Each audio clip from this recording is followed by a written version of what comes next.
Okay, that's fine. So basically what happened is that President Zelensky of Ukraine has... I want to change the car, by the way. How do I change the car?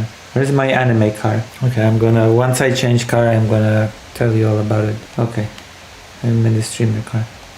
So what happened is that President Zelensky has named one of the battalions in Ukrainian armed forces after UPA, the heroes of UPA, the Ukrainian, the nationalist, the militaristic branch of OUN, and it created a whole shit show with the Polish side, not newly anymore, the far-right president of Poland has declared that he wants to strip President Zelensky of the White Eagle, the super medal that has been given to Zelensky.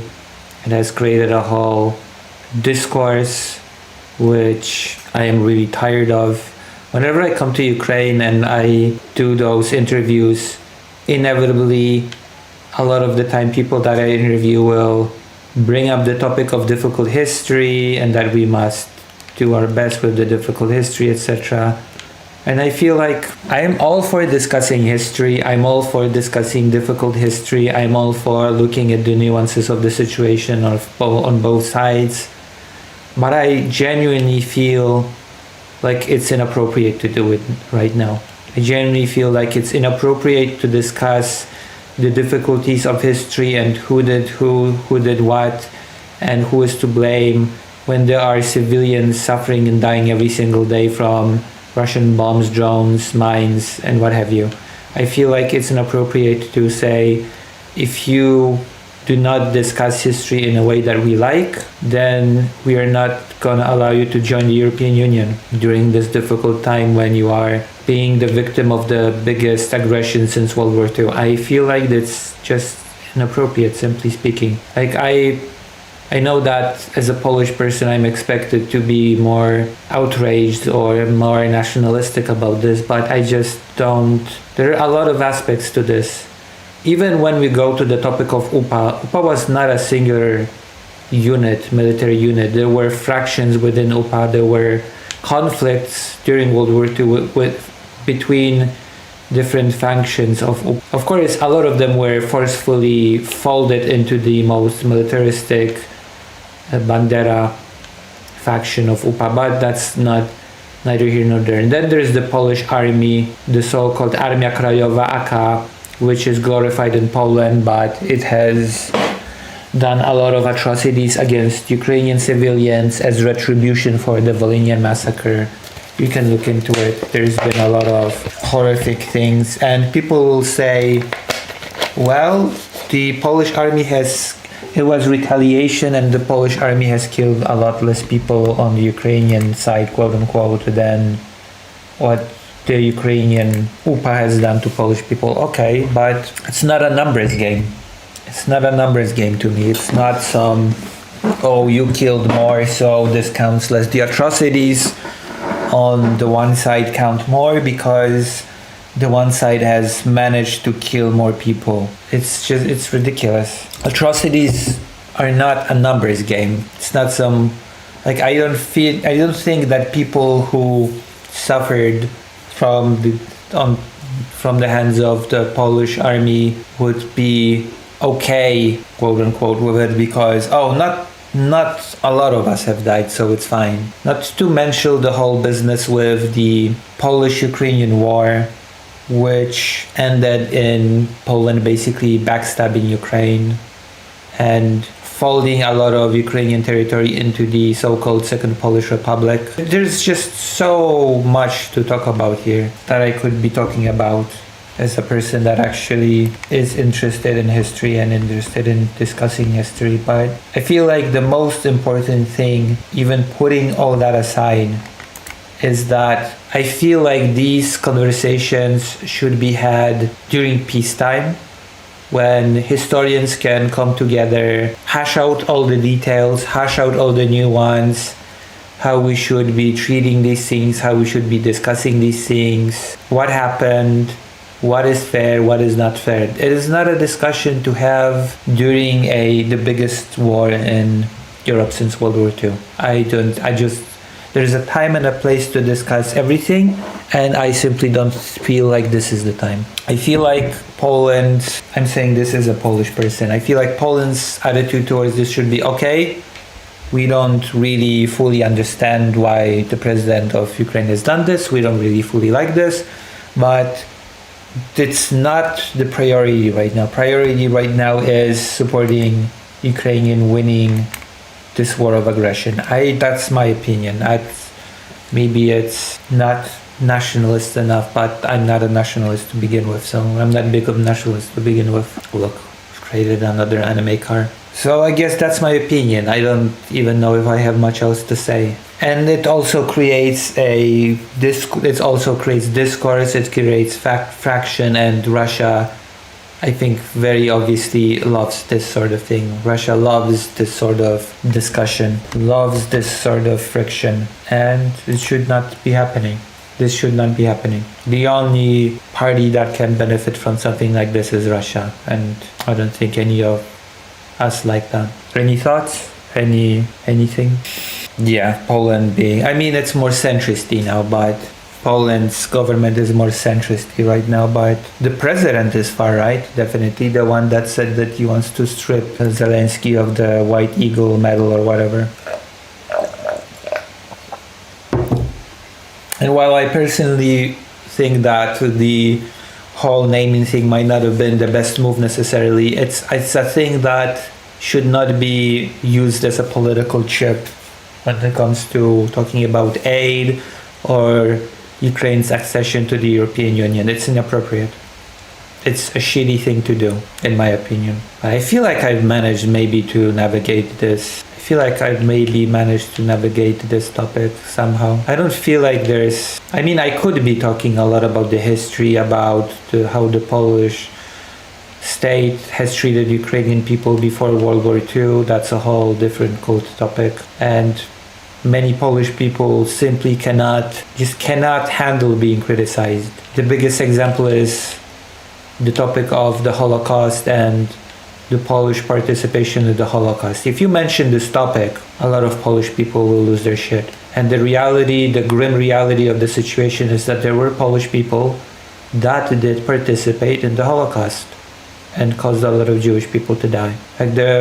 If you are honest about history, you should never turn away from the ugly and uncomfortable elements of it just because it just makes you feel bad. Like, we should confront history honestly, earnestly, and most importantly, not use it to, again, as bargaining chips in politics and to try to earn a leverage against a country that is defending itself against violent invasions. We should learn history in order to figure out how to move in a more positive direction from it, not to attack each other over it. That's not the point of learning from history. The point of learning from history is to move from it in a more positive direction. And I feel like many people just don't grasp that idea. The next, he declared some nationalist militia thing in Poland. He did not really declare a nationalist militia thing. He just said that a unit that is doing really well in the military in the war right now is being titled the unit of the heroes of UPA. Oh, look, this is my character. Do I look good? It's more of a cultural thing. It's not really it's more of a history thing. It's a history thing. It's analyzing what UPA was, the military faction of OUN. It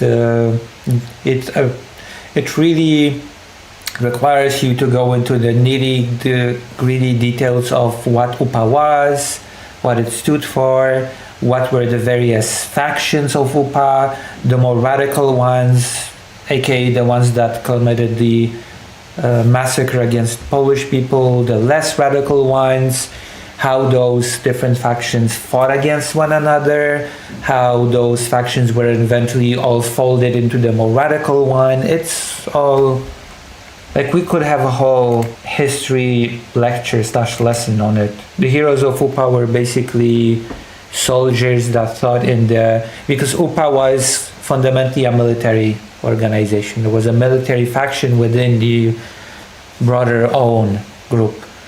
And basically, the heroes of UPA would be people that were considered heroes within the ranks of UPA. That's basically what that would be the thing. And to get into answering what drove Zelensky's decision, you would need to get into all the history, you would have to get into all the different aspects of these organizations, how they operated, how they were judged, depending on what they did. And it's not a simple matter, I will tell you this. It's a very bloody, convoluted, complicated history, which is why it should not be, it's a thing to discuss calmly during peacetime among historians that would bring out sources, documents, discuss the thing, agree on a timeline. The countries could have such a discussion among historians, etc. But it's not a thing to be dredging out during war, to use as chips in political negotiations. I fundamentally oppose that. It's even more complicated than UPA and Polish underground were enemies but both fought the Nazis. It's even more complicated than that, actually. Would you say it was a schism between resistance groups? There were schisms within those individual groups. There were schisms within UPA. I'm pretty sure there were some schisms within the Polish AK. So it's not simple. Yes, there were definitely the pro-USSR Polish communists. To get into the bottom of this, we would have to crack open books, crack open historical sources. And again, it's not a discussion, this is not a discussion to have over whether or not Ukraine should be joining the European Union or whether or not Ukraine deserves support in the war. It's ridiculous. Stupid, right? I think I'm not being silly for saying that, right? But come on. We need to have our priorities straight. Plus, there is something that I will add to this discussion, because I feel like at the end of the day, there is an important aspect. I felt like reading the whole article about it, but I don't feel like there's the need to read an article. Polish people do not want to send troops to Ukraine. It is a sad reality that more people than not do not want to send Polish troops to Ukraine to support Ukraine directly at the front line. And that is, in my opinion, bad. In my opinion, Poland should be sending troops to Ukraine to support Ukrainian forces.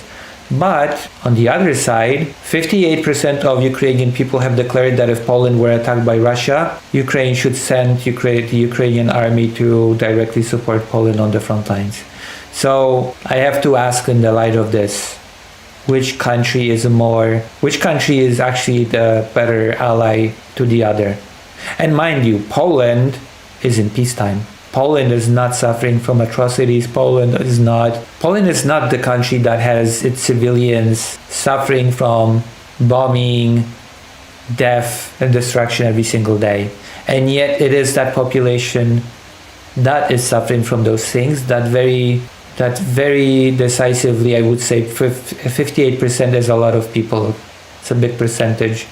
Say, yes, if Poland got attacked, we should send our troops to support Poland directly. So I feel like there is a sense of priorities that is better, more solid when it comes to the Ukrainian side of things, right? Does that make sense? I feel like this is a thing that is worth very heavily taking into consideration. Would you also say there is protectionism kicking after so many Ukrainians sought refuge in Poland? I would say that there is not as much protectionism as there is. The far right portions of the Polish politics are stoking very bigoted and xenophobic sentiments in the Polish population. And even the less radical factions in Polish politics are trying to stoke the flames of anti-Ukrainian sentiment within the population to win votes, right? Yeah. It's sad. It's pretty sad and disturbing, but